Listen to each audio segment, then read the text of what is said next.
away from Hanabi's back pocket. It's something that Hanabi showed a lot of proficiency on, so G2 showing that respect, and of course they can flex it between top and mid themselves, but no surprise that Flash Wolves would answer with the Sylas. Typically a very strong matchup into the Akali. Now we're kind of expecting maybe the Rek'Sai or the Xin Zhao to come out from the side of Flash Wolves. And just before Flash Wolves lock that in, interesting to note that this is the first time Akali has been locked in the MSI group stage for G2 Esports.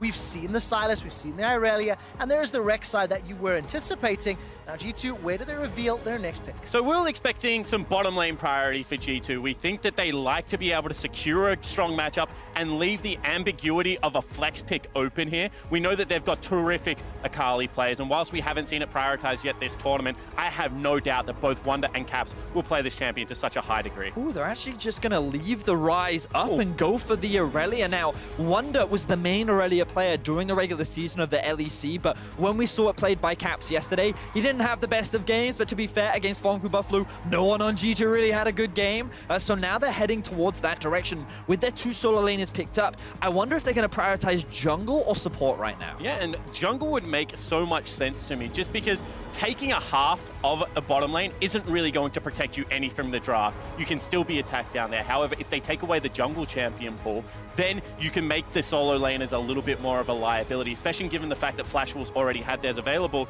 To match the picks would also make a lot of sense for me here, Vetty. It's not what we've seen from Rather, but it does make sense when you have a look at what G2 solo laners currently bring. I would actually have loved to see the LeBlanc come out, because I feel like that it does fantastically into the Akali, and it kind of forces either the Irelia to go into the mid lane, where you can then look to flex it around, or you can look to punish it with a Rek'Sai, but instead they're going to try and get Betty, one of his big comfort picks. Kai'Sa was something that he played the most of during the regular season, and honestly something he's played a lot of in this tournament.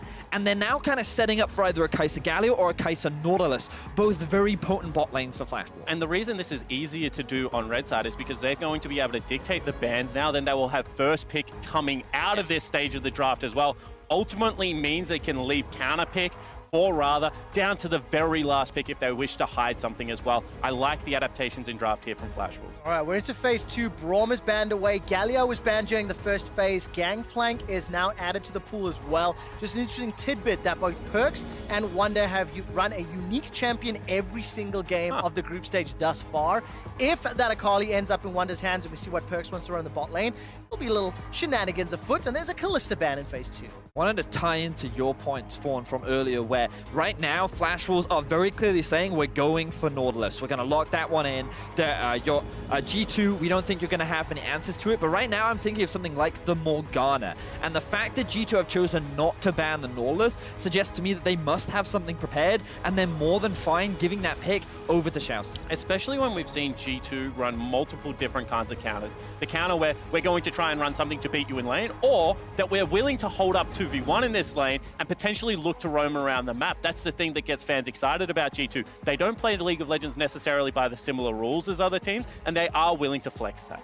Ooh, we're actually seeing a pivot, so Flash Wolves taking it to the next level, and hang on, immediate Draven lock-in. We'll get to that one in a second, but there's the Morgana that we were talking about, Spawn. The thing is from Flash Wolves is they wanted to have the choice to go for the counter pick. The problem by not locking in the Nautilus right now, well actually I say the problem, the advantage of not locking in the Nautilus now is they can pivot away from playing into the Morgana. I'd be very surprised if they voluntarily pick this matchup, because it gives a lot of bot lane priority over to the G2 duo. And not only that, you would have counter pick in both positions now. You know, Draven historically has been seen as that counter pick to the Kai'Sa, just out ranges, out damage early in the game. So Flash will say, you know what, we've team fight, we pick for team fight a lot in the bottom lane. We're still going to stick to our guns. But you would have to say that the way this draft went is heavily G2 focused right now. The flexibility of the solo laners, the tie-in jungler for the top side of the map, and then counter pick bottom lane. Kind of every box we wanted G2 to hit coming into this game. I feel like G2 can be very happy with their draft, and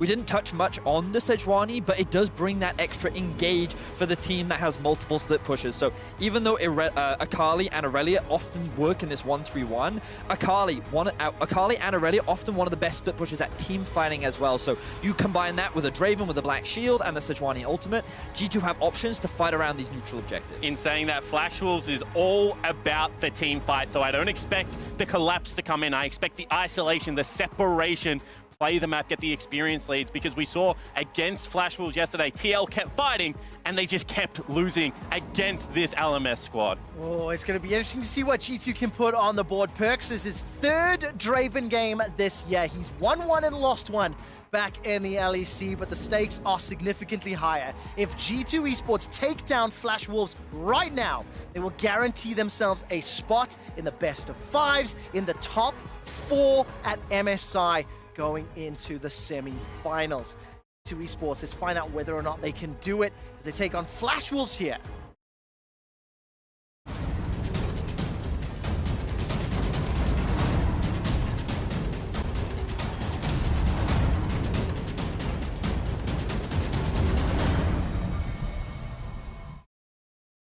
And while G2 Esports can secure themselves a spot, Flash Wolves are still fighting for their right to survive. They are sitting at 2 wins and 4 losses.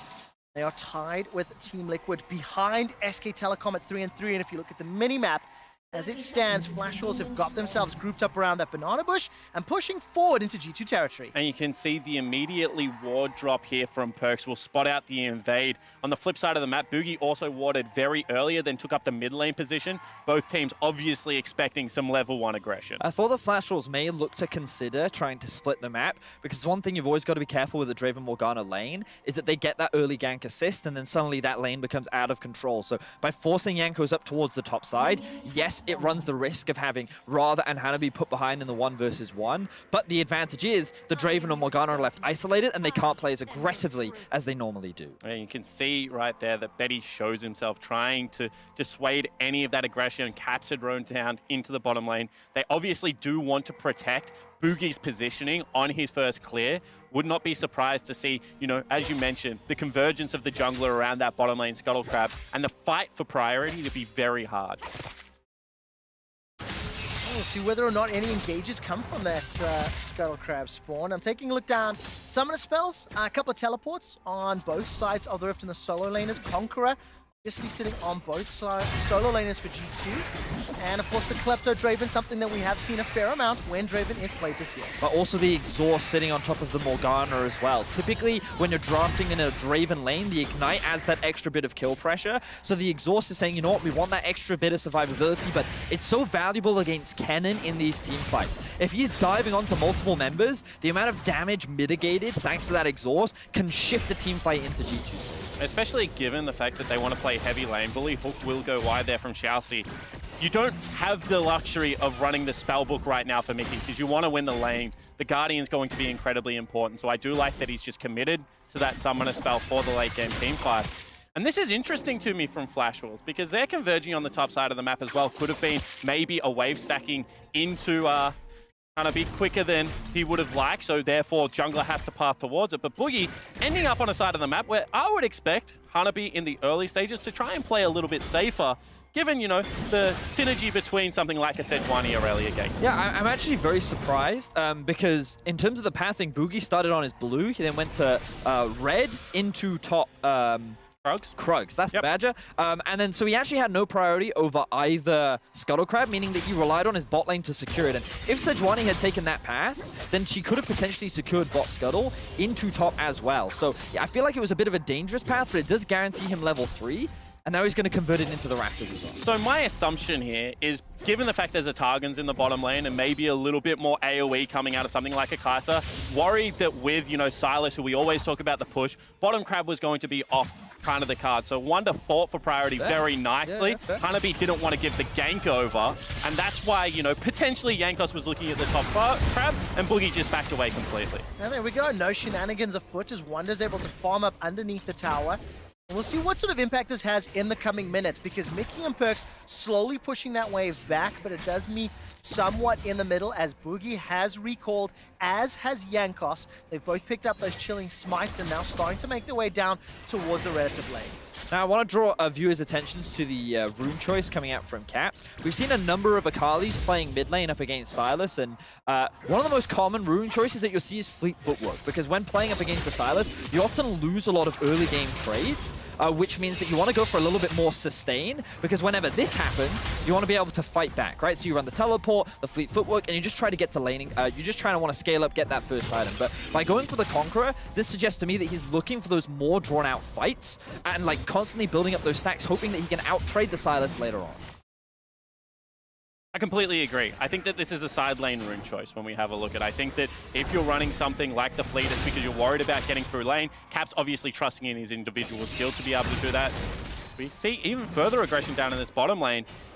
We keep holding our breath every time it happens because there is so much kill threat really on both sides with a lot of burst damage and a lot of CC. As well as junglers pathing bottom, so it looked like the heavy trades was a deliberate choice from Perkz and Mickey, and you were just waiting for them to pull the trigger on that engage. However, once again, you have to say that this is a good match out of Boogie to be down where his team needs it. Look, neither team is falling behind yet. We're 5 minutes in of farming, and this is the first real gank that we've seen. Caps may need to blow the flash, holds on to it for now. Boogie's looking to chase further forward, and didn't manage to fire anything more than the Prey Seeker. So Caps escapes with his life. Oh. Now down the bottom lane. It's all in. Perkz flashes to safety. Summoner heal's already used. Mickey continues to run. He's already used the exhaust. Now he flashes to safety. Dark Binding will buy some time, but one more auto is not in range. Nobody goes down, and listen to the crowd. And you talk about volatility. 4 summoner spells burnt in that trade. Flash Wolves, however, will get the advantage. They force him out of lane. CS and experience going to be in their favor. And we talked about it in the draft, the consistency that's been coming out from Betty this tournament. He demonstrates it once again here. Finding a successful 2v2 trade against the G2 duo will net them big advantages down towards the bot side. While that was going on, Jankos finds Boogie up in the top quadrant of the map, pushes him a little bit away from his Krugs, and he just provides some additional cover for Wonder. Cap starts to go in and out, trading now with Rather. Rather has hijacked himself a perfect execution. We need to keep a close eye because either of these champions can just insta-burst down. Dark Binding finds a target. Mickey, only level 4, can't chase further. Rather, decides to chase away. Caps has gone too deep, caught by a dredge line, and he bit off more than he could chew. And once again, credit to the support staff of Flash Wolves because they are tracking the G2 members. Second to the gank, but it pays off. And Flash Wolves, they didn't even have any vision on the minimap. It's just a tendency that we often see from Mickey, where after he does his first base at level 4, he looks for a roam, but Xiaoxi is there to match. Boogie, fortunately, is in a position where he can help with the counter gank, and the moment Caps tries to tower dive, he immediately gets punished. Beautiful stuff from the Flash Wolves. They get first blood. Eyes on the dragon as well. You can see Perkz dips his head into the river afterwards.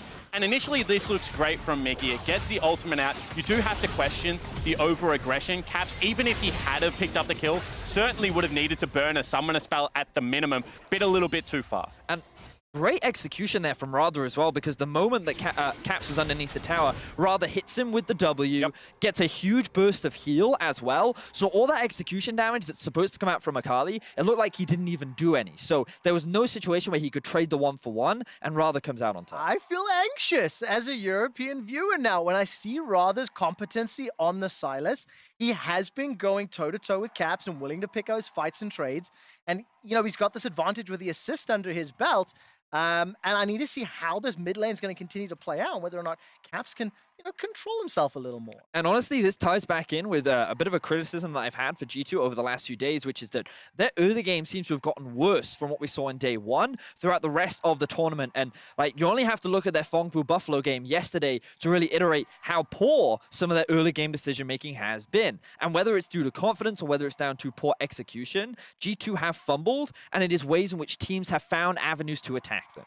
But you do have to draw to the mental fortitude that they have, because it looks like in these games, it's not really getting on top of them. Sure, they've had some rough early games, but against SK Telecom, it was a similar story. They stuck to their plans. They're very coached, and they're just able to continue into what wins them games, even with deficits. So whilst they have made a fumble here, I have no qualm saying Caps will fight his way back into this game. Absolutely the case. I mean, it's a 600 goal lead in favor of Flash Wolves. This is by no means game winning yet. Just as an update, the players on stage have requested the stage lighting be adjusted for their comfort. So while we tweak some of the lighting on stage over in Vietnam, we'll carry on chatting about this matchup. But I just want to allude to the G2 mentality. This is a squad of friends and jokers and jesters to a degree. And losing even in some of the manners they have, like to PV yesterday, I don't believe it weighs on a team like this because of the way that they approach the game and how their team environment is built. Yeah, absolutely. And I think that this is a team that has like the great, championship mindset coupled with some hungry players from teams that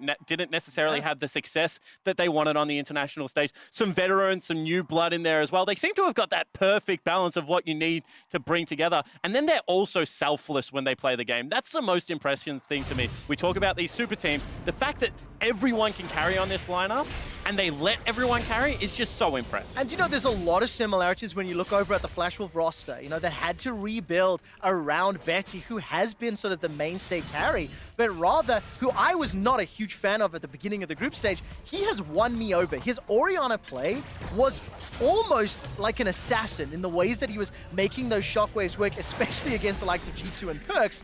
As we can see, Betty and Shao Si, I thought there may have been some engages there from Jankos. It didn't work. Yeah, it certainly didn't want to pull the trigger there. I think, once again, just trying to allow his team to push in a little bit more safely. One thing I will say about G2 is Flash Wolves, this is a team that didn't have the best regular season. However, came into the best of fives very prepared, especially the Mad team best of five. And I think that even throughout, the play in BO5, they showed that they are very good at scouting out what a team wants to be able to do and then enacting the counterpoint for it. And what's fascinating to me about this Flash Wolves and the old iteration of Flash Wolves is the old Flash Wolves always used to come into tournaments looking extremely strong. They actually upset a lot of teams, and then eventually they'd get figured out. Whereas this team seems to be the exact opposite as they slowly start to ramp up. As Jankos just gets eliminated. Jankos was stood on top of a ward. He had his ultimate stolen away, and yet he still pathed down towards the bottom lane. Easy punish for Flash Wolves. It's not a mistake you can afford to keep giving this team who is ramping up. Flash Wolves 2-0 up and now 1,000 gold in the lead. However, in this time, Caps has dug into Fog of War. Hanabi has a pushing wave. You can see how hesitant he is to go forward.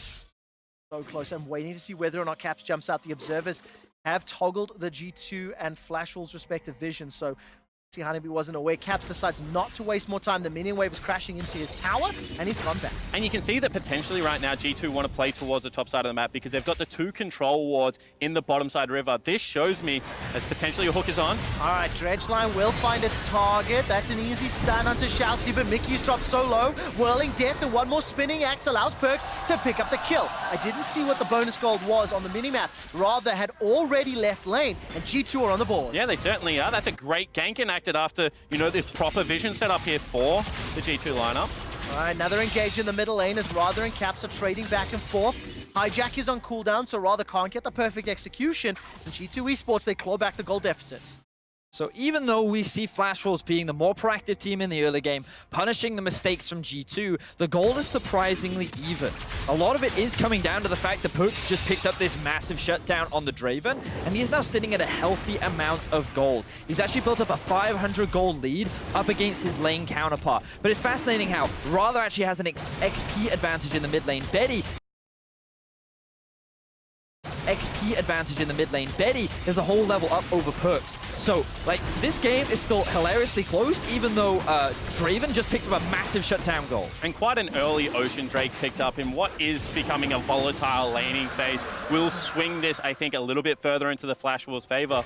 Shades of this Draven build reminds me a little bit of Bankplank. You got the Klepto to start taking up some gold. You got the fact that you only need to be able to CS well. One kill changes kind of the course of what the bottom lane of the map looked like it was taking. I mean, it does. There's still a 10 CS advantage in a completed Storm Razor, but here's a replay of how Perks got the kill. So here we see a pushing wave working its way towards G2's duo. So Flash Wolves feel confident to try and force this because it looks like G2's overextended. They don't expect Jankos to, after just dying, immediately walk in through the lane. So they end up getting punished for a slight overstep. And let's talk about why they didn't expect Jankos there. He had cleared his bottom jungle and then had the full top jungle available, and Caps was rotating up there, so they knew there was no vision topside. In any other case of a jungler, you would generally go up, clear your full topside jungle, look for a gank onto the Aurelia lane. That seems to be the area that G2 like to attack, but they bucked the trend once again and surprised the Flash. And something that we've said many times before about the Flash Wolf spawn is that they are a creature of habit. even though they are a team that has shown growth, they still often rely on a lot of the old traits that they found so much success with over in the LMS, which is secure an early Drake. Once you've got it, rotate your bot up towards the top side and get yourself that Rift Herald. And once they have an early lead, I feel like they are a team that knows how to move around the map with it. Well, 1, 2, and 3. Every tick point that we've seen from their local league has come true.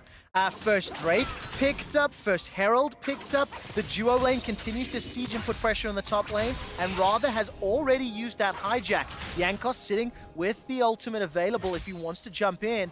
Is not going to do so just yet. Instead, we take a look. Hanabi pushing the bot lane. The duos are now battling up top. And you can see that this is... Oh, Fulk just spell shielded out there. This is the kind of game that Flash Wolves love to play because they're taking the first step and actually making what is normally a very proactive G2 team slightly reactive to the pace of the game in saying that still great scaling in this lineup, still a very good 1-3-1 comp.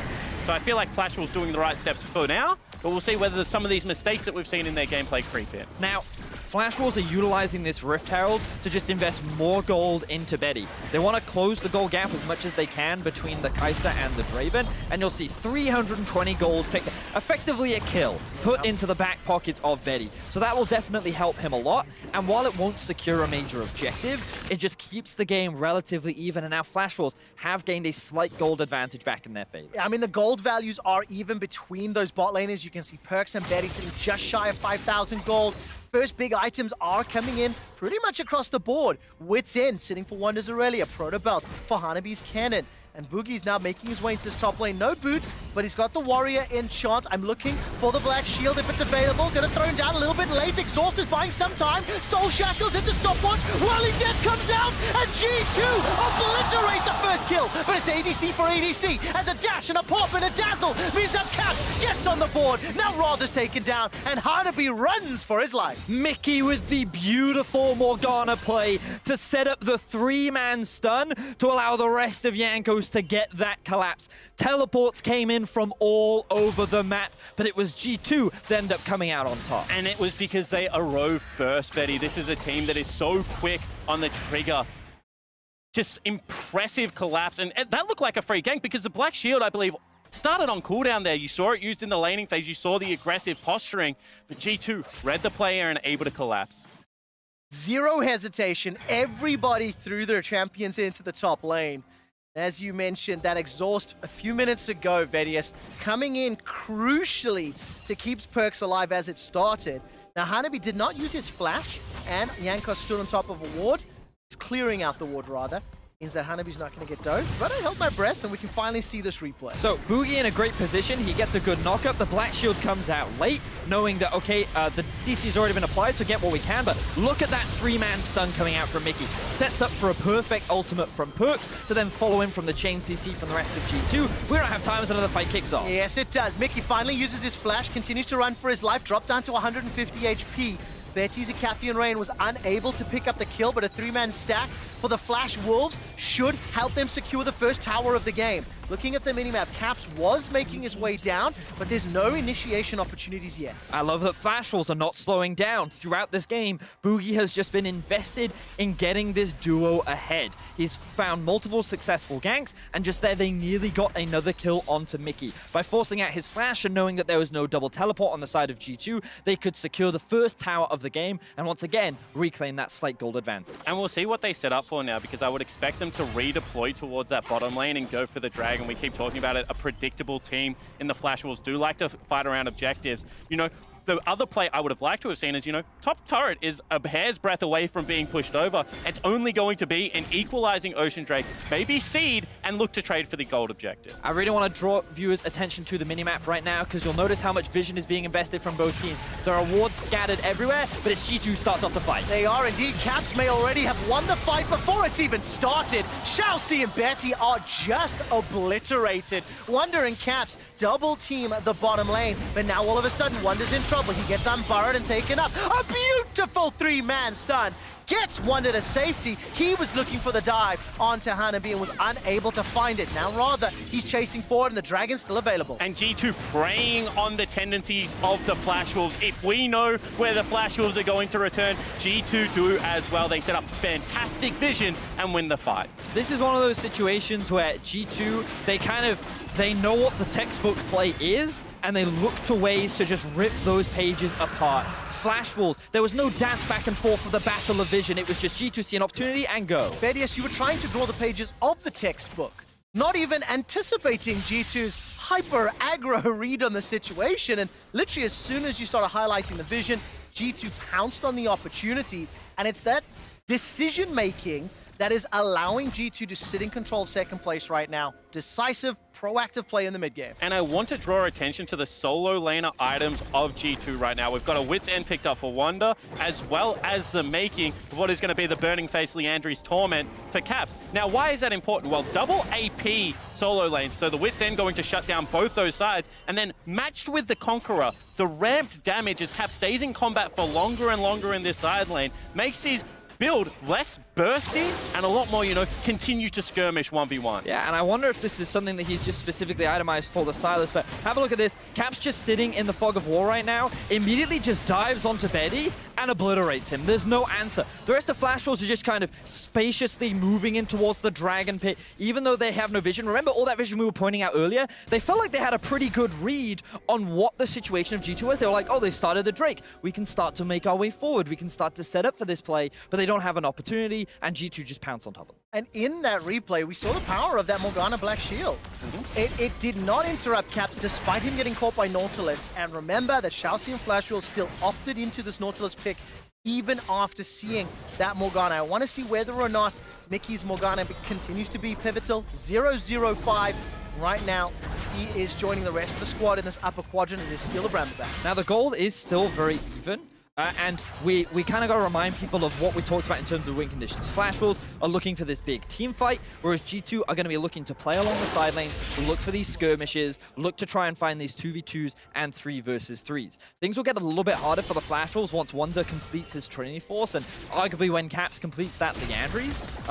So what they're looking for is ideally a setup around the Baron, because while it is not spawning yet, they just need to bide their time, wait for those second items to be completed. Looks like Morello is going to be coming out from Hanabi. It looks like the Rage Blade is going to be coming out from Betty. Once those are done, then they're in a much better situation to find a successful 5 versus 5. Because we're looking at the earlier spiking, as you mentioned, Proto Bells coming out from the solo laners, the ability to explode onto a backline if the correct flank is found. However, this is where the 1-3-1 becomes oppressive to play under, because there is no objective to force the G2 lineup to go to. At this stage of the game, they're playing with push in all 3 lanes. Boogie has to pick his poison. If you choose wrong, you will lose control of the rest of the map. Let's keep eyes on the vision and whether or not Flash Wolves can actually, force G2's hands and try goad them or persuade them into that team fight spawn, because it is not an easy task. And you can see G2 1-3-1 enabled, Wonder in the top lane, Caps in the bot lane, Mickey, Perks, and Yankos, after pushing the wave in, have peeled away, and they're going to start looking at Rather in this top lane out of turret. You see Yankos just out of vision. And Boogie just dodging out of a bind as well. You can see how cautious they are moving through the jungle. This is what G2 do. They suffocate your vision. You must take the long way, and then they just pick up the gold. Beautiful execution of the 1-3-1 from G2. The important thing to note, once again, if I draw your attention to the minimap, see how the Akali pushed in the bot lane, walked up through river, and then again gained priority through mid, while the rest of G2 moved up towards the top side to then take down the tower. Excellently well done, and a great utilization of exactly what you were talking about, Spawn. Have priority in all 3 lanes, moving between them and slowly taking down these objectives. What it is resulting in is a 1,000 gold lead for G2 Esports. 6 kills to 3, 1 tower to 1. Those big items have just been picked up. Spawn, Liandry's Torment for Caps, Trinity Force for Wonder, BT, as well as another BF sword sitting in Perks' back pocket. So everybody is continuing to scale up. It's 21 minutes. It is still even gold. So as long as G2 can keep Flash Wolves at arm's length and use this 1-3-1 to their intended purpose, that's fine. But they've got to be very, very careful if a team fight breaks out, because as a death ball, Flashwell's comp is terrifying. And that's why we're seeing sweepers with jungle and support off cooldown, because they have to get rid of the flanking wards. If they go for one of these plays, it's scouted out, there's a flanking ward, and you know Hanabi can get on the backline. It's a different tale, but as long as they play this controlled, measured style, there is no response right now for the Flash Wolves. All right, Caps has jumped in. He's still got that perfect execution.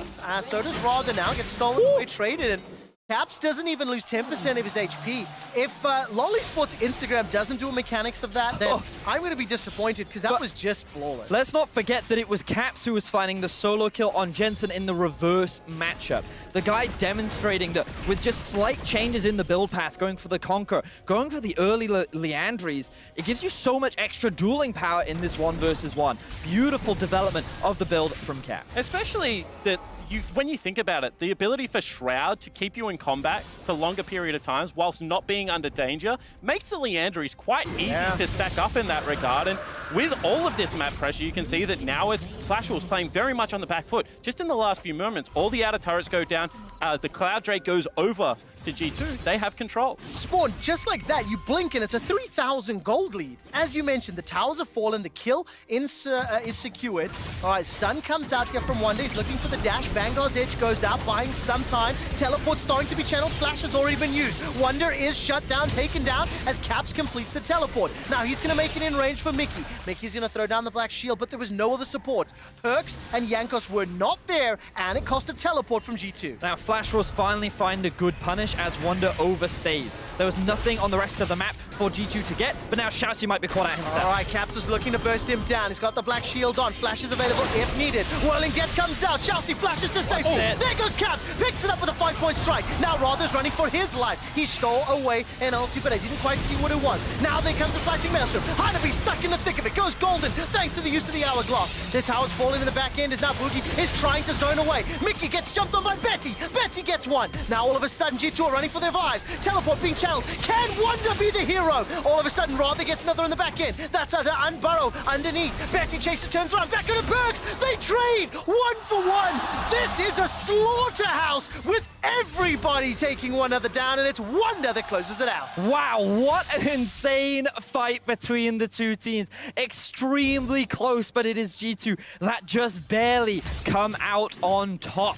Remember, this all started off with Wonder getting picked off, but then G2, they actually tried to go for a 4 versus 5 by starting off by looking for a pick onto Xiaoxi. And just the changes in the teleports, in times gone by, that would have been a cancel. There wouldn't have been this many people on the top side of the jungle, but there was, and the confidence of G2 comes out. As you mentioned, genuine 4v5 with the members of G2 trailing to the fight, but still looking for those kills. I mean, initially it looks like a 2 versus 4, you know? Cap's just doing what he can to buy time for the rest of his team to show up, and Betty slowly making his way on the flank. So Hanabi does a great job of buying time, but when the map splits up, this is when the solo laners of G2 start to pop off. And again, Betty, it's just Mickey's exhaust that makes sure that the health bars are a little bit more topped off than we would have expected from this proto belt cannon. And then Caps and Perks happy to play cleanup through. You can argue about, you know, the patience of Perks here waiting for the solo laners to come in, but this is how they play. They want to be fast, and they're catching the Flash Wolves off guard. Didn't see it at the time, but Rather had stolen away the soul shackles. Nobody chased him long enough to get the stun. And as we come out of the replay, it's still a 4,000 gold lead in favor of G2 Esports. 2.5 big items across the board, but I see a terrifying Kai'Sa with the Rageblade Storm Racers as well as a Hextrum. Yeah, and G2 right now are starting up the Baron because they're the only team without teleport available. They need to force Hanabi to use it. They might just be able to take this one in fog. Yeah, I don't really know how low it is. They've decided to peel away as the engage comes in. Caps is looking for Xiaoxi, goes immune thanks to the Shroud. That's unstoppable already. Continuing to chase a little further. Rather stole away the perfect execution, but look at the minimap. Hanabi, he's going to get out of range of the stun. One is looking to chase him down though, and Hanabi may be able to use this blast cone for some additional distance.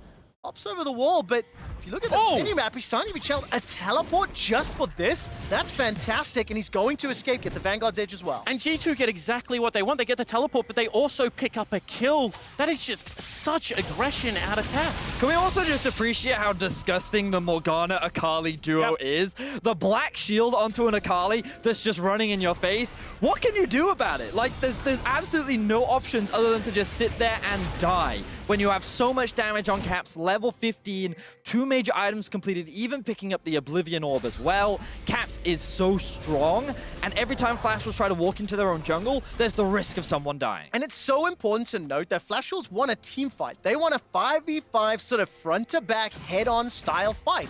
Maybe they can flank with Hanabi, of course. They're not getting that. That previous big exchanges that we've seen spawn has been when G2 have teleported in and finished what Flash Wolves started. Yeah, and that makes the game very difficult for Flash Wolves to play, because if you're not winning the split push and you're not winning the team fight, well, G2 are kind of beating you at both areas of the game, not to mention that now Hanabi's teleport is very far behind both Caps and Wonders. Well, Betty's gone.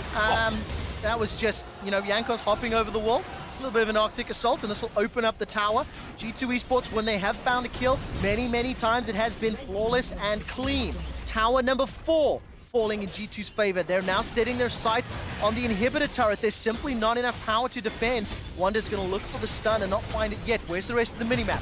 Rather, defending the top lane with the help of Boogie, and Perks is now trying to push Hanabi away. Caps holds on to 2. The inhibitor falls. G2 are not done yet. Continue to step forward, literally just pushing Flash Wolves to the absolute brink.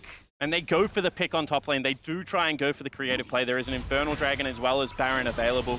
But Caps, you know, plays a little bit safer this time around, able to back away. And G2, as they withdraw, just taking all the resources off the map, this has been such an impressive mid-game after what was a disappointing early game. And this is why, you know, analysts are so excited about the different areas that G2 can beat you. It's not just come out and blitz early game. They've shown in back-to-back games now that if things go all right, they stick to the plan and they're able to bring it back. I mean, this is the thing, right? So Flash Wolves, the thing that makes me happy is that Flash Wolves are continuing to prove their early game. Sure. Right? Now, the question marks is how well they're transitioning that early into an effective mid-game.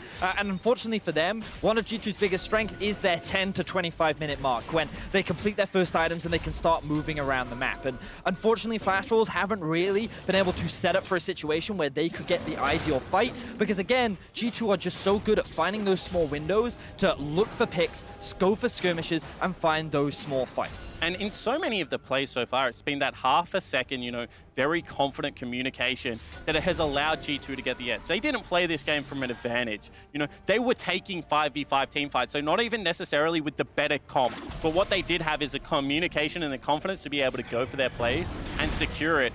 And now continuing to bait around this Baron area. So now Flash Wolves, their best bet is to try and steal away the Baron or get a good fight in the Baron. But unfortunately, they're slowly being starved out of vision. The entire top side of the map has gone completely dark, and the bright side for them is that G2 don't have necessarily the fastest Baron, but if you can't even approach the Baron, how exactly are you going to stop it? And if you can't win a team fight, because Mickey still has exhaust every time Hanabi comes in, regardless of whether it's a level 16 cannon, he's just been shut out. All right, Baron being dropped down, 50% HP. Boogie, Shalsi making their way up. Caps decides to engage. Remember that Black Shield does so much work. Baron's already picked up. Rather is now caught in and amidst the G2 members. He's trying to escape. He's got a stolen Morgana ultimate.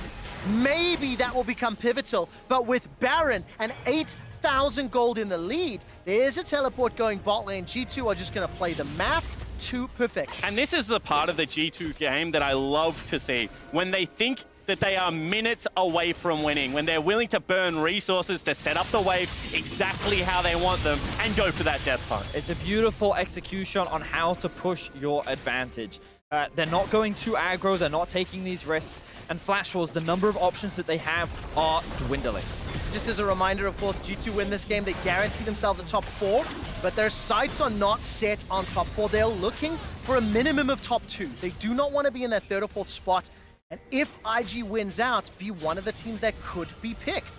Let's see how this final siege plays out. Flash Wolves, on the other hand, they're still fighting. That's a gigantic spinning axe, but look at that. The Black Shield comes out. Perks easily able to step away. Flashes to safety. The Whirling Death has already been thrown out. Vanguard's Edge comes down. Perks takes out Rather. That's a stun onto Shalsi. He will be the next to fall. That's a double kill for Perks, G2's captain. They turn their attention further. Hanabi, defensive slicing Maelstrom. He's running for his life. Perks almost finds a triple kill. Not going to be lucky with a crit today. Stepping into the fountain. Not going to chase further than he needs to. The rest of G2 Esports are on the Nexus turrets. Perks once more than the double, stepping forward, getting all the shields, getting all the heal. Nexus turret number 2 is the focus, and Perks is keeping 3 members of the Flash Wolves inside their fountain. Caps dashes in and forced a flash out. The Nexus being ignored for now. The Winions are doing more damage. All of a sudden, Betty takes a couple of axes to the face as the Nexus goes down. G2 guarantee themselves a shot at the playoffs.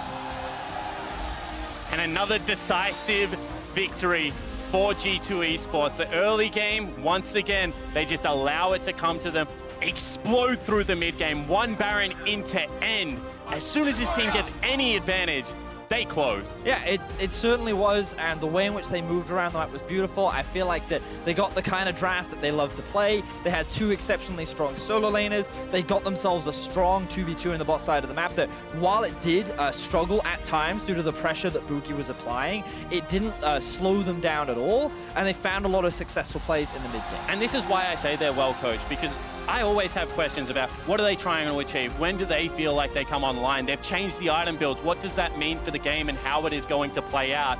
But this team always knows what they're looking for. And when you allow them to set the pace of the game, it is so hard to wrest control of it back.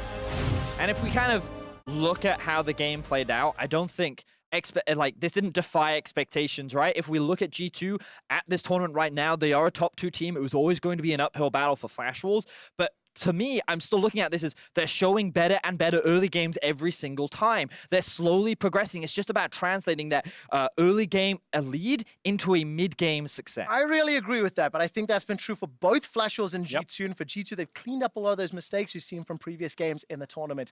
For more on how exactly G2 locked in a spot in the knockouts, let's hear from the State Farm analyst desk. Thank you very much. Quick shot. Later on Shocks, we'll hear from Caps, but G2, our second team to lock in a knockout spot behind IG, and they do it with their second win over the Flash Wolves here. This one a bit more competitive than the first time around, but still a solid amount of control showcased by G2. Yeah, more credit to Flash Wolves for keeping it close for me, because G2 showed me a lot more composure, but Flash Wolves were still in it. Yeah, I mean, the early moves for Flash Wolves made a lot of sense, right? They were able to get the Dragon, then they actually lane swap up to top side to be able to get the Rift Herald in addition, get some turret plates for Betty, and, they're like, oh yeah, the steps and the plans are working until they run into Caps Akali with a black shield on him, and it just goes out the window, and Caps just destroys Betty, and then there's all your money that you were trying to funnel. And I think it then starts in on the draft. Raz, you brought up a really good point that you have Aurelia, you have Akali. Kobe just said it. If you put a black shield on either one of those, there's nothing to stop them from getting into a backline. Yeah, multifaceted, because in the laning phase, Draven and Morgana into this matchup, it makes it very difficult for Nautilus to ever look for a trade, ever look for an in until Rek'Sai starts to join in, and then you have Sejuani in it. So that's just better for the G2 bottom side. And then once you start looking at the comp itself, you're like, all right, Morgana, Akali, we saw those few plays happen. Morgana and Aurelia, ultimately, you just have so much space because you have assassins just diving straight into you. Is it not a little crazy that the blue side team got both Aurelia and Akali? I mean, you're giving up some things, right? Silas, it was a big exchange, right? And everyone's like, oh my God, the Akali into Silas matchup, that's Silas' favorite now. Well, I guess it's just Cap's favorite as far as that matchup goes, because he makes these adjustments. He takes the Conqueror on the Akali as well, builds into the Leandries for the extra damage ramp, and then we see him solo killing Rather multiple times. So, I mean, it's the fact that G2 have so many of these looks in Champion Select that allow them to come out with things like this. And then once you have those two pieces, Akali and Aurelia, not only the Black Shield, but also Sejuani passive stacks up with both these melee assassins. So you have CC, in addition to be able to deny the enemy CC, and the burst damage is the overwhelming factor. And the small thing you want to add is really just in G2's composition, the Akali is really the only thing that is contested in first pick. The Aurelia you see going off a lot of times on both sides because contested laning phase when she got her W nerf, so a lot of AP mages could deal with her. Then the mid lane is not so much competitive. The top side of the map, same matchups that people are more willing to take. Fair enough. But Kobe, you talked about the early moves that Flash Wolves made and how those were starting to generate something. But for G2, it was all about reacting to that, being in the right place, the right time. And we saw kind of the perfect example of that 13 minutes in, 3 for 1 in favor of G2 on the top side. I think it was just the confidence also to know that Flash Wolves were going to fight you. And then the G2 immediately challenged them on that. They said, okay, let's double teleport in. We have no problem looking for these skirmishes and for these fights. And while Flash Wolves are a great 5v5 team, inside that 5v5, they are not as strong as G2 in the 1v1s, in the 2v2s, in these shorter skirmishes. Yeah, who got the kills in those fights for G2? Wondering Caps. We're All right, so then let's take a look. As you said, it was all about Caps from that point forward. Once they started rolling, he kept it going with his Akali play. A primary reason why I have him in my top 5, because he finds himself straight in there. It's so tough for Betty to find any way in when G2 are already there, stacking on top of, the Morgana, Sejuani that's nearby. He's able to find himself in side lanes. I just feel bad for Rather. I just feel like we've got to get to this point where we've got Faker, Rookie, Caps. I want to see them competing when they're not on Akali. Like, separate Akali from the equation. Jensen's Akali. This champion just does things that are disgusting. There is no correct positioning when there is a Fed Akali on the enemy team. You cannot do anything. She will find you. Why you gotta bring that up? It was a good Akali. You're making me sad again, though. Because versus Caps, we had this exact example, and as I kind of was talking about earlier, this is the thing that was making me kind of sad, right? It doesn't feel like our team has the players that are looking for those game-winning plays, right? When people talk about, we can carry from any lane, it's looking for those types of plays where you set up the control where Caps is looking for the AD carry past the Nautilus, past the enemy mid laner to go get the game-winning play and pull that out, in these critical moments. It's more of like, all right, we'll group up as team fight, and then, we got to win the team fight. It's X Factor. That's what it is. And the two teams that are leading the charge right now have multiple X Factor team play or players that will find like these miracles that will change the course of games just on their own play. Need killer instinct. I think a lot of it does have to come through the set plays in motion. This game for me was a lot of safety nets there. There was a whole bunch of safety net that if Akali's is jumping right in there, not only is your team setting up right behind you, but of course the Magic Shield. I think that this was incredibly well constructed. To be fair to your point as well, Caps is just that kind of a guy, and if you give him more of a safety net, man, he's jumping even farther. Yeah, MasterCard player of the game this time around, but I think what we'll look for next is for Caps to have one of these kinds of performances against a team above him. I'm looking at that rookie matchup to see if he can maybe, shirk World Finals, shirk the first time around here in group stage, and let's put up some numbers. That's one that has not gone so well for me. Not so much. Let's hand it over to Shox, though, who has an interview with our MasterCard player of the game. Thank you very much indeed here with Caps, who went off on Akali versus the Flash Wolves. Caps, just like in game 1 versus the Flash Wolves, a bit of a rough early game. Why do you think you match up against them maybe a bit worse in the early game? I think we went for a draft that I didn't have the strongest early game. At least mid-jungle was not the strongest. And I also kind of went really deep and died, so that kind of made us go, okay, we have to just play safe, and then once we get our items, then we can actually fight. However, you still did fine further on in the game, the Akali versus Sylas matchup. You played both ends and you both won. What's harder and why? So we're just trying out different things, right? I think the other game we tried first pick Sylas, now trying first pick Akali, just trying out matchups. Not really sure what's the best right now, but that's why we're trying it out. So we're ready for playoffs and know basically everything we need to. But for you, you can win them all, or whatever side of the matchup. I think every matchup has not every matchup, but most matchups have some way to win it, right? And then as long as you fight when you're strong and you don't fight when your enemy is strong, then you can win your matchups. Yeah, that's pretty basically Legends, but that's the way it goes indeed. Now you guys are locked in the knockout stage of MSI, so congratulations for that. When you look at the teams that you are still playing, that you have seen played, how do you think everything's going to work out? Where are you going to end up, and who's going to join you, and who might you play in the semifinals? I know it's a lot. As it looks right now, it looks like IG first, us second, and SKT third. Obviously, we still want to fight for the first seed, but I think IG have to lose to us and another team. So we're hoping for that. But as it looks, probably going to be IG picking whichever Flash Wolves or TL makes it. And then us against SKT in semis. I would assume it's going to end. But it's MSI, you never know what's going to happen. So I'm just going to try to win our games and stay focused on the goal. Okay. Speaking about winning your games, IG rematch is up next. We talk about this matchup so often. It's sometimes gone your way, sometimes it hasn't. How's the mental feeling before that important game? I think just LPL in general, honestly, I lost so many games to RNG before, and now I'm losing so many games to IG. I think at some point, I hope that we can find some way to beat them, and we're just going to try out different ways. Now we get one more game to play them. If we're lucky, we get another best of 5 in playoffs, and then maybe even at Worlds, right? And we're just gonna keep fighting until we find a way to beat them. Fantastic. I hope it's today. Well, congratulations, Caps. And G2 locked in the next round. We're going to take a quick break. When we come back, Team Liquid is up on the docket versus Phong Vu Buffalo. Don't go anywhere. Rather decides to chase away. Caps has gone too deep. Caught by a dredge line. Mickey's dropped so low. Whirling Death and one more spinning axe allows Perks to pick up the kill. Soul Shackles into stopwatch. Whirling Death comes out and G2 obliterate the first kill. But it's G2 starts off the fight. They are indeed. Caps may already have won the fight before it's even started. Got the black shield on. Flash is available if needed. Whirling Death comes out. Chelsea flashes to safety. There goes Caps. Picks it up with a 5-point strike. Caps has jumped in. He's still got that perfect execution. So does Rather now. Gets stolen away, traded, and Caps doesn't even lose 10% of his HP. Being ignored for now. The Winions are doing more damage. All of a sudden, Betty takes a couple of axes to the face as the Nexus goes down. G2 guarantee themselves a shot in the playoffs.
And welcome back to the beautiful city of Hanoi, host of the MSI 2019 group stage. We saw hometown favorites Phong Vu Buffalo secure their first win yesterday against G2 Esports, and now they gear up for another monumental matchup against Team Liquid. This is extremely important for both teams. PVB sitting at 1 win, 5 losses, and Team Liquid 2 wins, 4 losses, means both are technically still in the running for semifinals, especially with Flash Wolves just losing again. And I know that many North American fans are a little worried about Team Liquid, considering that they lost their game to Flash Wolves yesterday, and expectations were that they would be able to fight for that 4th place spot. Meanwhile, all the Vietnamese fans are getting really excited because Vietnam were able to take down G2 Esports, the top 2 team at the tournament so far. And if they can keep this momentum going, if they can keep finding these early game leads off the back of Meliodas, then maybe they can find some more surprising wins. You're exactly right, Vinny. That's what I was going to say. No more substitute jungler. Meliodas back. He looks very refreshed, back to the form that we saw at the start of Plains, and playing a very similar style, you know, early aggression, open up the river. Fight, fight, fight, fight, fight. We saw them go at a kill a minute in their victory versus G2. See whether they can replicate that against a slower TL. And while it is only a small sample size, Meliodas currently leads the MSI group stage as far as KDA is concerned at 10. He's 12-3-18 across his 2 games yesterday. Let's turn our attention to Team Liquid. They won both of their games on the opening day. It was against PVB and Flash Wolves, and now they've lost 4 in a row. So for Team Liquid, they're looking a little more nervous, a little more shaky as the tournament's going on. And I just love to juxtapose teams and what they look like when they're playing the game after the game. Are they bouncing out of their seat? Do they look like G2 in huddles? And TL yesterday looked devastated. You could see players head in hands, kind of shocked/confused at what was going on with their performances. They have some veterans, however. I want to see what their medal is like. Can they bounce back from what has been a tough couple of days of MSI and now look to take it to PVB? Yeah, because you've got to remember that the weight of North America rests on their shoulders, and expectations were that this was the strongest North American team that has ever come out of the region. They made upgrades compared to what we saw last year, and right now things are looking scary. The bright side is, so far they are 4-0 against Phong Vu Buffalo here at MSI. And you mentioned it before we got into game, Spawn, that Team Liquid seems to have only gotten better after every single time they played against them. Yeah, absolutely. And now they ban away Tarek immediately, because Sona Tarek was a large portion of why the last game went in the favor that it did when these 2 teams met. So like the continual adaptation, potentially Core JJ going to be under some fire again from PVB. This is what we saw in the play-ins, Betty. You know, triple support bans potentially being thrown his way. And of course, that Akali being locked away, taking that away from Jensen. Akali was a very big reason why Team Liquid took down Phong Vu Buffalo on day 1 of the MSI group stage. One last ban here for Team Liquid. So they've got 10 seconds to decide, and then some of those big, power picks are still open and available. The likes of the Silas, the Aurelia, and obviously Silas now finds himself in the ban pool. I would imagine Phong Vu Buffalo look to prioritize the Rise. It is something that Null has played so far in this tournament, but to be fair, both Null and Zeros have played a different champion every single game so far in this tournament, so who's to say what exactly they'll put the priority on. But the big pick I'm looking at is this Tahm Kench. Often taken away from the hands of Core JJ, he is typically much stronger at these more defensive supports, so the fact that they've left it open suggests that they perhaps want Team Liquid to pick it so they can grab it for themselves, or they have higher priority on taking other things away. And there's a couple of reasons you'll leave Tahm Kench open. The first reason is because you want to try and attack the lane and you can set up waves nicely against it, potentially look to take it down. The other reason, if you just want to play farming, because if they decide that Big Coral and Pallet are very good team fighters, which we've seen come out on the course of this tournament, then they can look to handshake the lane if Double Lift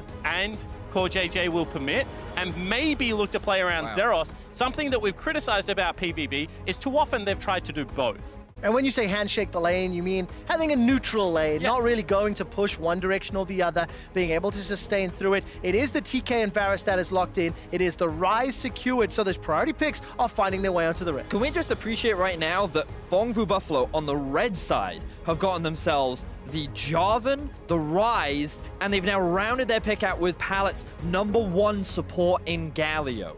The fact that Team Liquid have put so much priority on guaranteeing a strong 2v2 down towards the bot side of the map means that a lot of these flex pick and a lot of the meta's strongest picks have got into the hands of the Buffalo. In saying that, we saw Gangplank flash by Null there. That is one of Impact's better champions. Smithy has shown the willingness to place things like Lee Sin as well as Olaf, although priority onto the jungle pick here.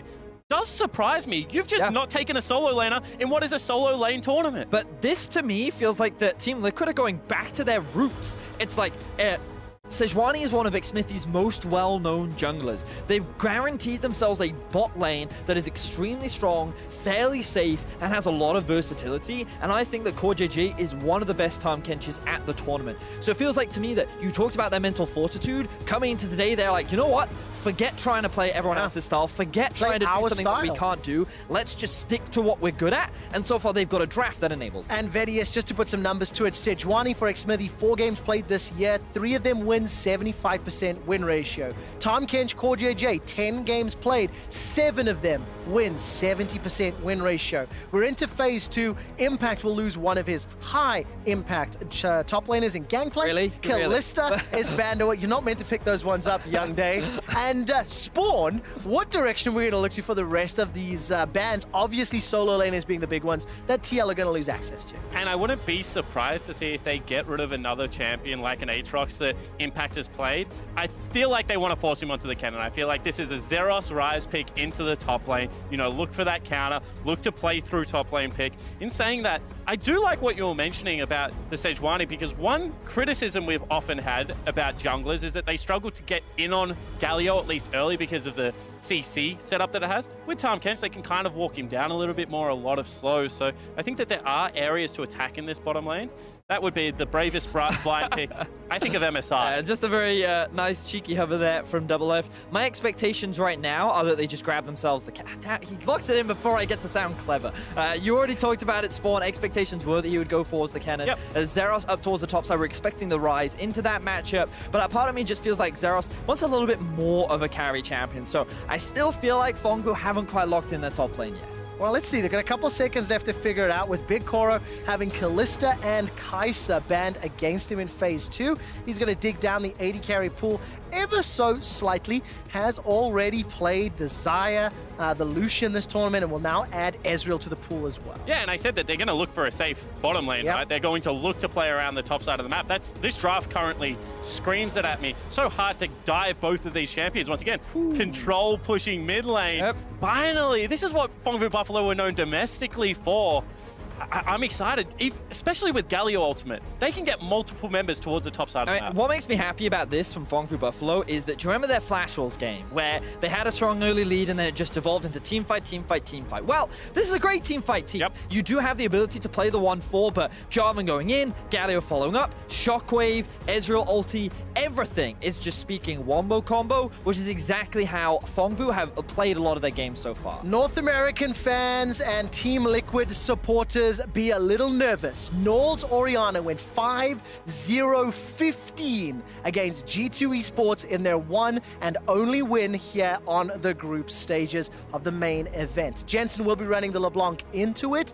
So pick and ban went stylistically as we were anticipating. Spawn or Vedius, what do you expect from the opening minutes of this game? Well, just before we get into that, I want to quickly talk about this LeBlanc pink, because North American fans probably saw that Syndra hover and thought, ooh, this is really good. This is one of Jensen's picks. This is something that he has found a lot of success with domestically. Unfortunately, going up against a Jarvan, he doesn't want to run that risk. He wants something with a little bit more mobility. And honestly, gank setup. It can setup work well with the Sejuani early on, and it can roam towards the bot side of the map and has a little bit more versatility while still offering value in team fights. So I do quite like that adaptation and pivot, and it's also a champion that he is very experienced on and familiar with. Especially given how the games for Team Liquid went yesterday, the constant group, the constant look for the fight. I think that this is a little bit more of a crafty comp with a LeBlanc playing towards the side lane with the Tahm Kench. I'd like to see them slow down, be a little bit more methodical about their playstyle, and not necessarily ram heads here. Well, both of these teams are fighting for a shot in the semi-finals. As we've alluded to several times already, Phong Vu Buffalo 1 win, 5 losses. Team Liquid 2 wins, 4 losses. Nothing is guaranteed after this result. If you were Team Liquid and you were to be in the 2-5 bucket with both Flash Wolves and PvP, it'd be terrifying.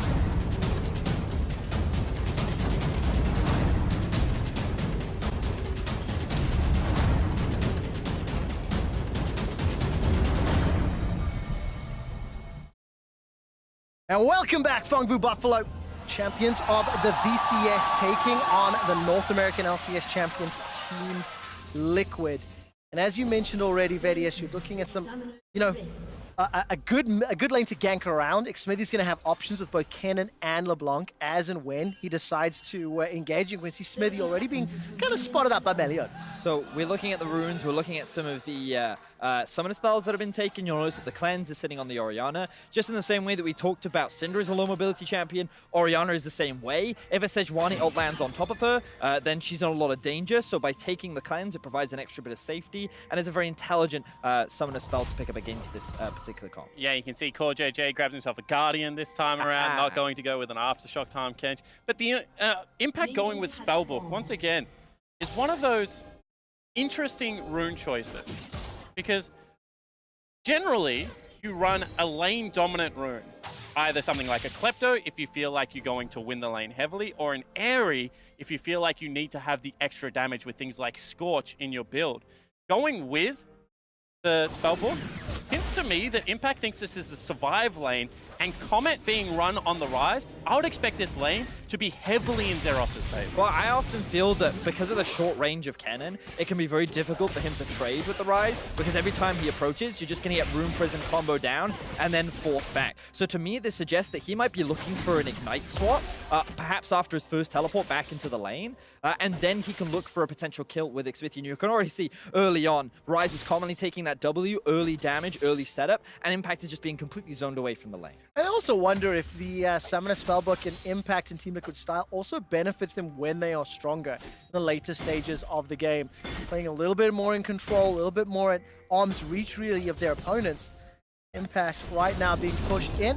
As we take a look at the middle lane, Knowles send that command attack forward, trading onto Jensen. And I think Scuttle Crabs have been traded. Yes, top half has gone the way of Team Liquid, bottom half the way of Meliodas, and Meliodas now making his way to the blue buff. While all that's going on, Big Koro and Pallet, they are pushing in very heavily into this bottom lane. Double if already chunked down to about 60% HP. Yeah, and this is a thing about Ezreal as well as Galio. AoE onto the wave, not to mention the fact that Ezreal just continues to build up attack speed. However, already top lane being set up for that gank, that early volatility. Oh, Dragon Strike after the Demacian Standard, and that was just Meliodas at his best. Vietnam erupts. And this is where he found success with when they played up against G2 yesterday. The high aggressive playstyle, the constantly looking for ganks, is where Phong Vu Buffalo often find those early leads, and already they're looking to shut down Impact. And it was just very telegraphed. So I love the fact that Phong Vu have picked the side of the map this time around, and they've said, you know what, this is where the action happens. The early heavy trades come out, the immediate path towards topside. That Scuttle Crab gives such a false sense of security because you can skirt the vision and not be seen. Just like that. So I really love the fact that Phong Vu have now just played completely towards their strength. Thank you so much to the observers for actually highlighting the point flawlessly there, Spawn, that you were making. And this is a replay of Meliodas just coming in. And honestly, when you've got a guaranteed target for the flag and drag, it's really easy to step back, get the kill, and just walk away bragging. Beautiful breakdown there, Quick Shot. I feel like you've done these replays before. Look, when you've seen a Meliodas gank once or twice, you've seen in 4 minutes, you've pretty much seen them all. But look at the positioning of Meliodas right now, taking away the Krogs, hanging around the top side as TL look for play in mid. All right, that's at least the cleanse used earlier, just like you talked about. Vedius are going to allow Null to escape with his life for now. While that's going on, Xmithie starts to recall down in the river, and there is a control wall that's been placed up in the top, so Impact will get a little bit extra heads up next time Meliodas attempts. Just want to give props to Null here. Notice how the farm is even when there is still a massive wave working toward Nord's tower. So he's actually been playing this early laning phase extremely well. He's been trading very aggressively up against Jensen, and while many consider LeBlanc to be this early lane dominant champion, the thing about Orianna is once you get the Q and the W points, you actually have a lot of extra damage in your autos as well, so you can bully around this LeBlanc up until around level 6, and that's when you need to start being careful. In saying that, Vedi, they have set up the gank at level 6 because they've already burnt the cleanse. You know, one more chain landing there with a level 6 on the LeBlanc or on to Sejuani. That's a very easy gank. So Team Liquid's also done their homework. They've invested in the right area. But unlike the top lane gank, this one just pays off in a couple of levels. Yeah, exactly. It's more about getting that interest to come through and then claiming on the interest. But what I do like is both teams committing to their respective strategies and both teams thus far trading evenly. It's a 500 goal lead for Phong Vu Buffalo thanks to First Blood, but CS is about as even as it is going to be at this stage of the game.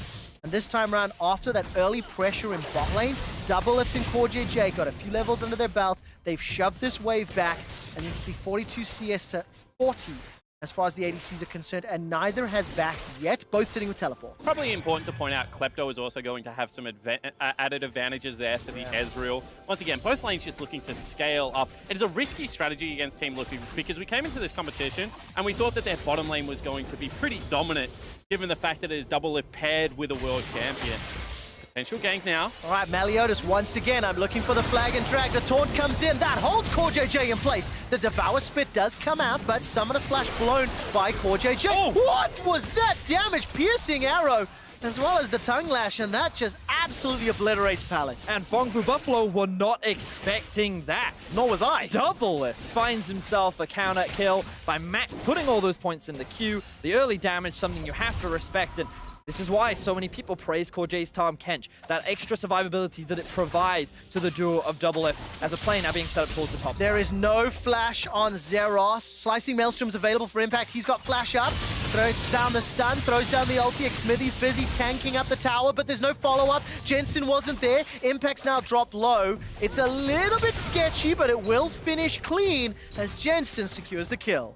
So I will say that the execution there was a little all over the shop. It felt like that Jensen was kind of moving back the moment the Impact ulted in.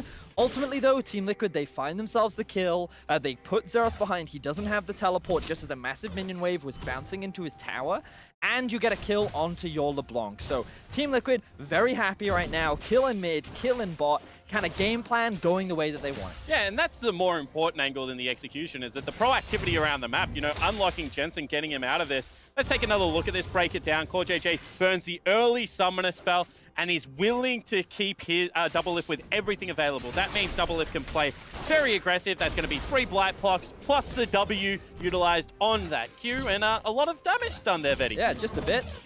Excellently played there by the bot lane of Team Liquid, and now the gold has been equalized. So even though Meliodas find that first blood up towards the top side of the map, they haven't really found many other opportunities outside of that. And even though Noel wasn't the recipient of that gank in the mid lane while his cleanse was down, Smithy and Jensen moving top to get, into Zeros' face, who had been the, tip of the spear as far as the PvP strategy was concerned. You cannot fault the decision making. Plus 10 CS. TP is, 25% away from cooldown. And right now, Noel and Meliodas, they looked at Jensen, won't catch him. Yeah, and the thing is, right, is that Noel can't follow. You can't follow a LeBlanc Sejuani into Fog of War. So they try and cheat up there with Pallet. However, after the bottom lane gank, he wasn't going to be able to make it in time. So you kind of win 2 areas of the map simultaneously because of how poorly that bottom lane gank went. Now, idea was great, but I just feel like this is Meliodas maybe being a little bit over-aggressive in the early game, because I don't feel like he needs to win. Oh, good trade here from Jensen. He's run out of mana, though, so he can't follow up after. Did end up using his ulti as well, and there was support. But yes, as you mentioned, just really, it is good play, proactive here from Team Liquid. If they pick up the win here, they will have a clear separation from 4th, 5th, and 6th. Flash Wolves, 2 wins, 5 losses. Team Liquid do not want to be sitting toe-to-toe with them. So I just kind of want to bounce off your point there, Spawn, because I do agree that I feel that for Meliodas, his prerogative should be to just invest resources into the 2 solo lanes, yep. right? Noel already has a big pressure advantage, and we already see him roam a little bit with Noel, and while that's not optimal on an Orianna, it does give you options to move into the enemy jungle, spot out where Smithy is, and limit any of his early game playmaking. But more importantly, try and get Zeros ahead. This guy is one of the big carries of your team. He's on the champion like Ryze. Not only is this a strong split pusher, but he can actually be very impactful in these team fights as well. Imagine him locking down the LeBlanc to then allow the rest of his team to burst her down. Or better yet, just keeping the cannon in a side lane. So there's no slicing Maelstrom for the entirety of the team fight to worry about. Can be that double-edged attack from the PvP lineup, the more options you have in League of Legends, the more ways that you can look to close out these games. And at the moment, it feels like a lot of the ways that PvP unlock these options is by getting the guy on your screen ahead. Well, let's see whether or not Meliodas can. 1-0, 56 creep score under his belt. Null has farmed up around a 15 or 16 CS advantage. Meliodas, instead of going for the solo lane as gentleman, he's decided to invest some time in the bottom lane. I do recall, though, Spawn, you telling me at one point that PvP did have a bit of a timing strategy and how they like to, you know, gank bottom lane, look for dragon plays. The gank came in earlier, didn't work in their favor, and it was Xmitty that secured the dragon thanks to the kill. So PvP not investing Meliodas' time in a way that you would be proud of. Yeah, and I mean, this now just makes this bottom lane incredibly hard. When you have sustain as well as push pressure on a Varus and the safety of a Tahm Kench behind you, coupled with an Ocean Dragon, you just feel like you're under siege at every point of the bottom laning phase, and you can see that Meliodas goes down there, tries to relieve some of that pressure, but ultimately comes up empty-handed. Yeah, and Meliodas right now in this early game has only found that successful gank up towards the top side of the map. He has just gone back to base and is working towards that Cinderhulk build, so going for more of the front line alongside the Galio, very much working towards that dive composition that we talked about. But ultimately, we still got to remember that for Phong Vu Buffalo, their composition is very much about team fighting, so them not being ahead in the early game is not a bad thing, because they are still ramping up. Around the 2 items is when you'll start to see this composition really be at its strongest. Absolutely, and both of these team comps, as they move into the later stages of the game, have huge scaling threats. I mean, you're looking at things like Orianna, Ryze, Ezreal versus Varus, who, if he can stand and deliver, is one of the highest damage champions, especially with the Ginsu's build coming in. Also very safe with things like the Tahm Kench, like the Sejuani for PL. So I feel like the pace of the game isn't going to really bother either of the team. It's just interesting to see how they, you know, jockey for that position early on in this match. So which team do you have more faith in their mid game? We're transitioning, we're 12 minutes in. Yep. We've seen the comps go pretty much even as Xmitty's now starting off the Rift Herald. And if you look at the map, pressure in the top lane, a recall from Null means there should be Team Liquid. So over the next 10 or so minutes, you know, who do you favor? So it's fascinating that you mentioned that, Quick Shot, because one of my biggest criticisms of Team Liquid coming into the tournament was their mid game. But at the same time, where Phong Vu Buffalo have grown a lot of their leads is the mid game. And while Team Liquid kind of make mistakes in terms of their ability to be proactive, sometimes Doublelift is a little bit out of position, Phong Vu just try to force plays that they're not in a position to make. So as long as Team Liquid, which they often are in a position to just receive the pressure, punish, and then convert into an advantage, I would give the edge over to Liquid as we move into the mid-game. Is it fair to say that's pretty much how the play-ins knockouts BO5 played out? And that was exactly what Team Liquid did to win the series 3-0, and, you know, with an average game time of under 30 minutes. So Jensen's going to be doing some wave clear here, a little bit of pressure from Null, but nothing to really worry about. And yeah, as you say, this is just kind of what we've come to expect from TL versus PvP, considering we've seen them play now 5 times in the last week. However, what I will say is that swap into Rift Herald is a proactive play. The dive on top lane was a proactive play. So whilst we've seen the great punishes in the bottom lane, this is TL trying to add more strings to their bow, and I think that that is making them a better shaped around team. The roams are hurting them. You know, they're down in mid lane CS, they're starting to lose turret plating, but as long as Jensen is having an impact, I feel like this is an area where you can start playing yourself into the MSI game. I mean, it is a little surprising because I remember game 1 when they played up against each other and we had something like 30 kills in 28 minutes. Yep. And we've definitely moved away from that style, but I remember DeFisher saying early on that he hates seeing Phong Vu Buffalo play slow. And it's often because they don't really know how to utilize this slow game plan. And for Team Liquid, this is the best case scenario for them to be in. And we already talked about it in draft. We talked about how they've kind of returned to their style, returned to comfort. And so far, things are going exactly to plan. I mean, really nicely done. Just before those turret plates fall, the Rift Herald is used in the bottom lane, gets at least 2 or 3 here. Taking good items, you've got Luden's Echo now on Jensen. He's going up into some thrift shopping from Null. As now Xmitty's making his way up. Those big items are starting to come in. Protobelt for impact. That's a very nice dodge from Jensen. Gets all the way out, goes all the way back in. Glacial Prison comes down, and the Shockwave's not going to do a whole lot. The chains will root in Meliodas. That's a distortion. Jensen's looking to try to get more burst damage down, but he doesn't have it yet. And the Golden Aegis will help out Meliodas, but Tower First Blood secured by Team Liquid after the Herald down the bottom lane. I love watching that exchange because no one did damage to anyone. Yep. Both mages were trying to hit the tanky junglers, and so no one ended up coming out on top. Everyone just ended up walking away, but that also meant that there was no pressure being applied towards the bot side of the map, which freely allowed Doublelift and CoreJJ to secure that tower. So much gold has been invested into the carry of Team Liquid, where Doublelift is now 1,000 gold up on his lane counterpart. Yeah, now I want to see what they do with him, right? Do they park him mid lane? Is this a 1-3-1? Then where they're going to send Jensen into the longer lane? That's where Orianna starts to struggle. You know, do they look to play a little bit more with impact with that spellbook in the long lane and, you know, maybe send CoreJJ and Doublelift top and still allow the kill threat for Jensen and Smithy to exist? Because, you know, we keep talking about it, but when you're playing this proactively, when it looks like PvP are the ones playing on the back foot, TL just dictate everything at this stage. And that's going to be perfectly fine for Team Liquid and North America. They're very, very content after 15 minutes to be at this even footing, knowing that it has been TL after conceding the first kill that have made all the plays. 2 dragons to their name, both of them Ocean Drakes as well, going to be so valuable over the next, 10 or so minutes. Doublelift has got that Blade of the Ruined King, got himself those Berserker Greaves, and now can just park off in that middle lane to defend that tower and unlock Impact and Jensen in those side lanes if they so desire. And you just saw Big Koro expend his teleport to get top lane. Jensen looks aggressively onto him. This is a race against time. Who can come up with a kill earlier? Jarvan plus Orianna or the LeBlanc in the top lane? Going to be very difficult for Big Koro to fend off Jensen, I feel. Lane assignments are a bit all over the place, but here we are, collapse on the Team Liquid. All right, Zeros is going to use that Realm Warp. True Shot Barrage comes down. CoreJJ's already flashed. He's still got Summon a heal. Pallet goes in with the ultimate. He's under the tower in a 4-on-2. CoreJJ escapes. Here comes Impact. Flashes forward. Instantly gets rooted and stunned down. That was a Maelstrom that did nothing at all. Jensen's waiting in the wings, though. He's distorted over. Flash forward. Beautiful stopwatch from Pallet. That will keep him alive. But now the tower is under pressure. And in what ends up being a lot of spells invested, nobody dies. The tower is at risk of crumbling, though, and this will be the second of the game. Now Null, he steps far too far forward, uses the cleanse and the flash. It is not enough. Piercing arrow from Doublelift picks up the kill. A little bit of a comedy of errors there. Team Liquid come out on top. And while it was Phong Vu Buffalo that tried to force the fight, it is Team Liquid that walk away as the victors. They secure themselves the mid-tier 1. Doublelift picks himself up another kill, and is simply a matter of Team Liquid doing what they did in the play-ins, doing what they did in the first round of groups, sit and wait and look to punish the Buffalo. It looked way better this time, though, when the Doublelift and CoreJJ got jumped on by everything, and they didn't panic, they just walked away effectively.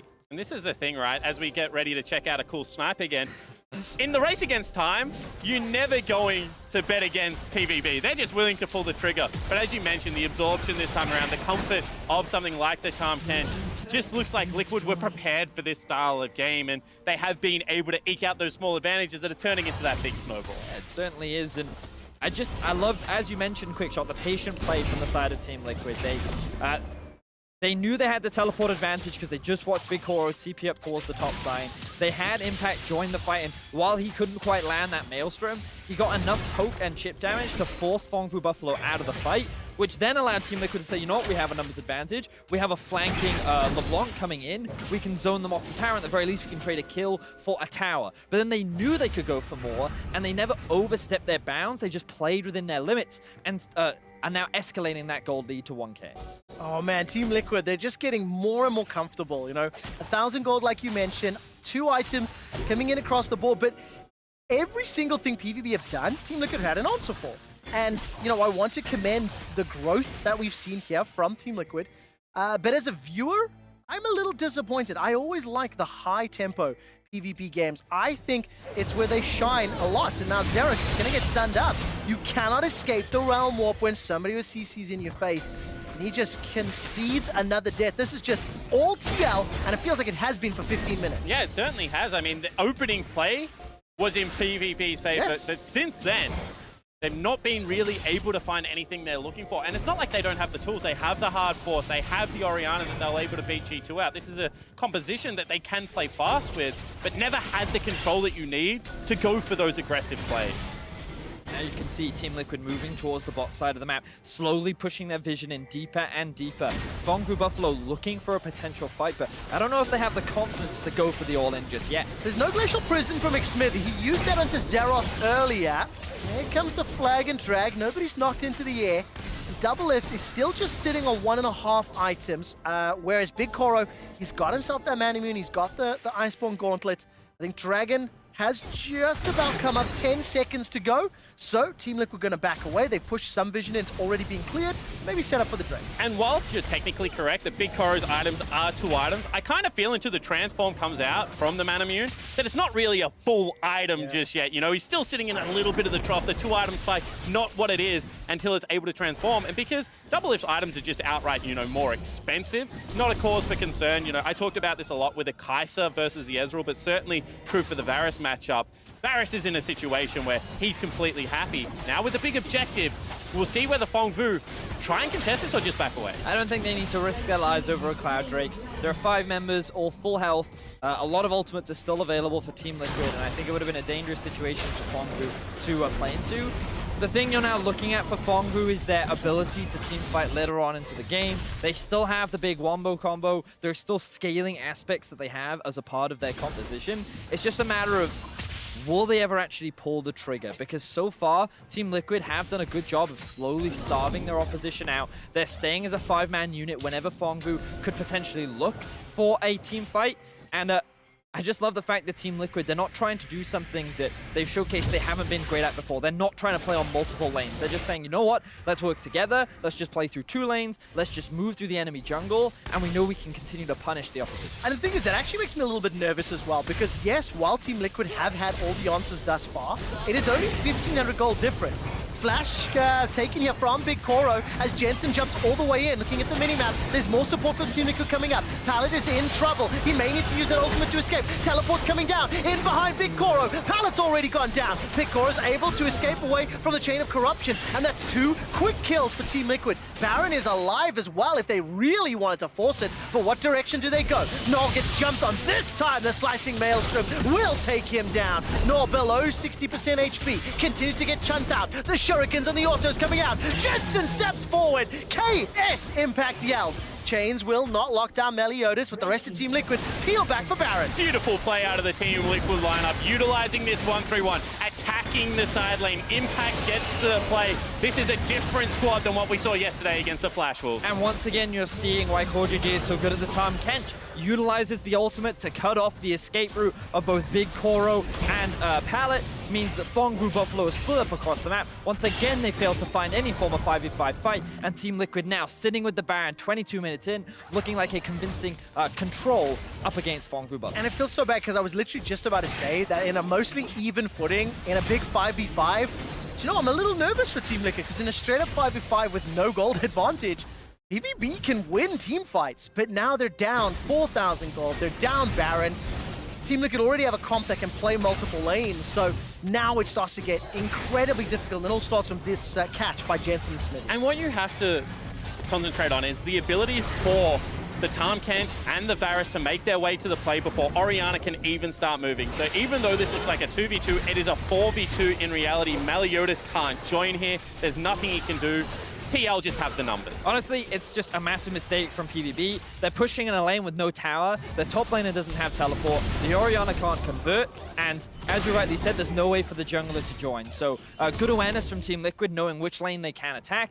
And it's on the Baron side of the map. So even if they don't find those kills, they can just force the Baron anyway, because the Ryze can't join the fray. And this seems to be the problem with Ryze. When he's in the situation where he finally is starting to win the 1v1 split push, his team's just getting caught out of position. This is shades of what we saw in TL versus Flash Wolves yesterday, when it was actually Impact saying, hey guys, I can win the game in the split. This time they just go. Well, take a look at this. Realm Warp into Taunt. CoreJJ once again with all of his summoners. He keeps Doublelift alive. Impact's come in from behind. Spell Size and Maelstrom's not available just yet. That's a 5-man stack. There's the cannon ultimate. Impact goes golden, and he set Team Liquid up despite the 3-man shockwave. It's too little. It's too late. Doublelift turns onto Big Koro. Here comes Jensen. Koro is down. Null is running for his life, and Team Liquid, they get jumped on, but they finish the fight. Desperation takes over Phong Vu Buffalo as they go for a last-ditch fight, but unfortunately they cannot pull it off.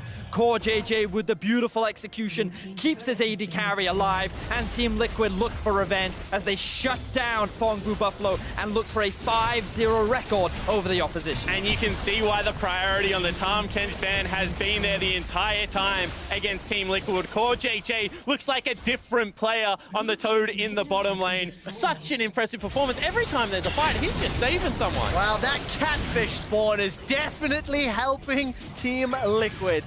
And you know what? Call him a toad. I know. I just read it's really salty about it right now. Shout outs to you guys. We know it's a catfish. We're doing this to troll you. But, I mean, when you take a look at team fights like this and you can see how the Kench is unbenched, 2v3, 2v4, and just zero panic from Core JJ. I mean, honestly, like, if you're ever going to pick a fight, that's the best time to do it. Jensen is top side of the map with no teleport, and there are only 2 members sitting in mid, so they think that they can go for it. So they go for the commitment. Unfortunately, they can't get it. Initially, this actually looked pretty good with the Shockwave, but unfortunately, with no frontline left to play around and the 2 carriers being collapsed on by the 4 members of Team Liquid, there's very little that Phong Vu Buffalo can do following up from the Shockwave. And it's also just about positioning as well. If you don't have a front line standing on your side of the map, what are you retreating back to? What does your line of fire look like? And you can see that the champions of TL are just better, especially in the case of LeBlanc, of being able to traverse over terrain, being useless and play that harrying game. So it was a optimistic fight. I feel like Phong Vu probably had to pull the trigger eventually against this comp, but now the bleed out, you know, especially without the flashes available, just continues. Yeah, and I mean, it's the gold lead extends 6,000 gold, 6 towers to 1. While this is going on, by the way, there's an engage in the bottom lane and the top lane. Zeros goes forward, but there's not enough support yet. Finally, Pallet arrives. While that's going on, Big Koru's taking out in the top lane. Chain of Corruption starts to spread. Pallet's going to get locked down as the Cataclysm comes out. Zeros will fall after. It's a double kill for double lift as Jensen picks up a 3rd. Impact got 1 on the top. Jensen's able to get away from the Shockwave, and Null is the last man standing. 26 minutes into the game, and Team Liquid are looking at the Nexus. Yeah, they're going to push to win, and you can see how safe double lift is. Impact grabs himself a solo kill as well, and TL will pick up the win. Absolutely beautiful game from Team Liquid. Null will get locked down, run down, shut down. It's an ace for Team Liquid. They will pick up their 3rd win of the MSI group stage, and for now, Team Liquid takes sole control of 4th place. Beautiful stuff from the side of Team Liquid. Expectations were that they would be the heavy favorites. They've already beaten this team 4 times. They now round that up to 5. And as we said at the beginning of the cast, it felt like that every time Team Liquid play against the same team, they only get better and better. And coming into this game, it was very clearly, we're going to play our style, we're going to play our way, forget the flex picks, we don't care about them, we just want what we're good at, and they demonstrated why they're so good at it. And I like the fact that they were so active on the map early, you know, getting into the top lane, helping Impact out. They seemed like a team that was very aware of what the game plan was going to be. They were able to have that counter pick. And it just shows that on their best champions, with things like Varus, Tahm Kench bottom lane, they are still a force to be reckoned with. That's a 26-minute, very clean victory against a lineup that was starting to ramp into MSI, so North American fans should take hope. I completely agree, and I also think when you look at the standings and where these teams find themselves, 3 wins, 4 losses. Right behind Team Liquid is Flash Rules, 2 wins, 5 losses, and now PVB at 1 and 6. We will hear from Double Lift in just a little while, but first let's take a look at some of the moments from Team Liquid's win. I mean, when I think about this game as a whole, outside of Meliodas getting, you know, first blood in the top lane, I feel like it's mostly flawless from Team Liquid. They seem to have answers for everything that PvP threw at them, and they were also proactive in pushing their advantages. Yeah, whether it was Tahm Kench being utilized to attack a side lane or to buy the precious seconds before the counter attack could arrive, looked like TL had control. Yeah, and it's very difficult to be critical of any part of Team Liquid's play, really. They secured a Baron at, what, 21, 22 minutes. They ended the game in 27 minutes. Like, Team Liquid had an extremely clean game, and they just goes to show that this team can be proactive.